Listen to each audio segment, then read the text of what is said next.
দাদা একটা বিস্কুট দাও তো, আর একটা টোস্ট দেবো, আর একটা রাজার টোস্ট দাও। আব্বা আব্বা পয়সা দাও 10 টাকা।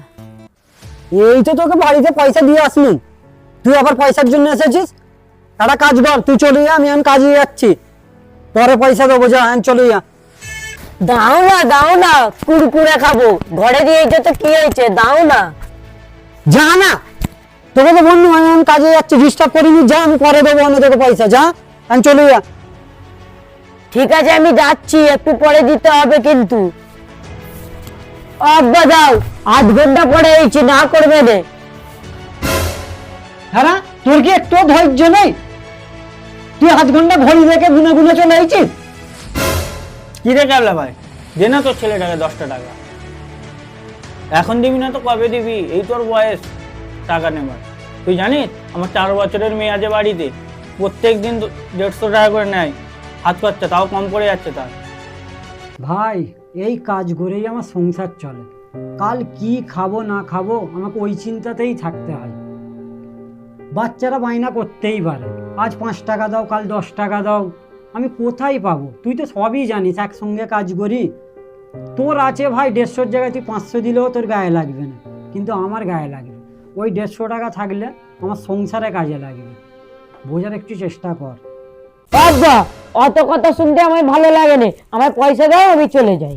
তোকে তো বললাম আমি কাজে আছি, যে পয়সা নেই আমার কাছে, তুই এখন যা, যা এখান থেকে যা।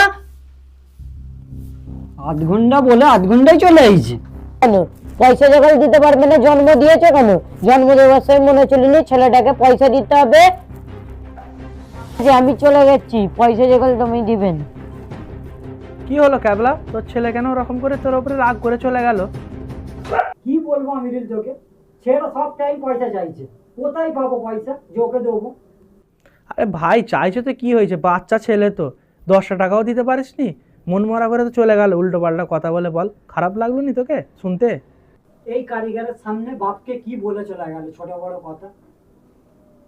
তুই তো আমার পাশে ঘর, তুই তো জানিস এই কাজ করে আমি সংসার চালাই, ওর টিউশনের পয়সা, ওর হাত খরচা, সংসার চালাই। আমি এই কাজ করে কি আর ওকে হাত খরচা দেবো বল? আমার এই 5-10 টাকা দেওয়া সম্ভব নয় রে আমি।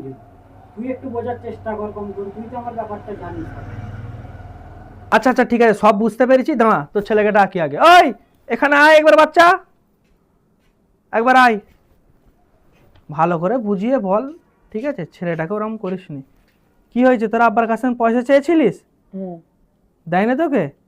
তুই তোর আব্বাকে ওরকম ছোট বড় কথা বলে চলে গেলি কেন? দেখো না কাকা, সেই সকালে পয়সা দিয়েছিল আর রাত্রিরে চাইছি, দিচ্ছে না। আরে দিচ্ছে না বলে তা বলে তুই এরকম ছোট বড় কথা বলবি? আব্বার সাথে ওরকম কথা বলতে নেই, বুঝতে পেরেছিস? তুই এখন বাচ্চা, তুই এখন বুঝতে পারবি না, তোকে আমি একটা কথা বুঝিয়ে দিচ্ছি, ভালো করে মাথায় রাখ। আব্বা হচ্ছে এই দুনিয়ার সবথেকে কাছের মানুষ। তুই যখনই তোর আব্বাকে ডাকবি, তোর বিপদে আপদে সবসময় তোর আব্বা তোর পাশে থাকবে, বুঝতে পেরেছিস তো? তুই তোর দায়িত্ব পালন করবি, তুই বড় হবি, লেখাপড়া শিখবি। এই তোর আব্বা এই কাজ করে সংসার চালায়, তোদের উপরে একটা দায়িত্ব আছে, তোর লেখাপড়ার টিউশনের ফি দেয়, বুঝতে পেরেছিস তো? তোর পয়সা তুই চাইবি, সবসময় চাইবি না, যখন দরকার পড়বে একবার করে চাইবি যে আমাকে পয়সা দাও। আর এরকম সবসময় এরকম লোকের সময় তুই অপমান করবি না তোর আব্বাকে। আব্বা এই দুনিয়ার সব থেকে বড় একটা দায়িত্ববানের মানুষ, তোকে কাঁধে নিয়ে তোর আব্বা কত স্বপ্ন দেখেছে জানিস তো? আর তুই এরকম ছোট বড় কথা বলছিস, কতটা খারাপ হবে, কতটা কষ্ট পাবে বলতো? তোর আব্বা নিয়ে যাবে, ঠিক নিয়ে যাবে, তোকে ওরকম অপমান করছে ঠিক দেখবি নিয়ে যাবে, রাতে ঠিক হাতে করে নিয়ে যাবে তোর জন্যে। তারও দিল কাঁদে যে আমার ছেলেটাকে কিছু দিই, আর তুই এরকম করবি না আর কোনো দিন, বুঝতে পেরেছিস? যা চাইবি প্রথমে একবারই চাইবি। আর এই সমাজে একটু দেখে শুনে ভালো বন্ধু সাথে মেলামেশা করবি, যারা ভালো ছেলে, খারাপ ছেলের সাথে একদম মেলামেশা করবি না। যারা নেশা করে, যারা হাত খরচা করে উল্টো পাল্টা, তাদের সাথে একদম ওঠা বসা করবি না। করবি শুধু যারা লেখাপড়া নিয়ে থাকে, যারা খেলাধুলা নিয়ে থাকে, খেলবি, লেখাপড়া করবি, বড় হ, নিজের পয়সা ইনকাম কর, তুই তোর আব্বার স্বপ্ন পূরণ করবি। তুই তো একটাই ছেলে, তুই তোর আব্বার স্বপ্ন পূরণ করবি, এটাই তো একটা বড় দায়িত্ব। যা বাড়ি চলে যা, তোর আব্বা ঠিক নিয়ে চলে যাবে। বাচ্চা ছেলে তো একটু বায়না করতেই পারে, তা বলে তুই এরকম ছোট বড় করে কথা বলবি, অত চিলিয়ে কথা বলবি, সে কষ্ট পাবে।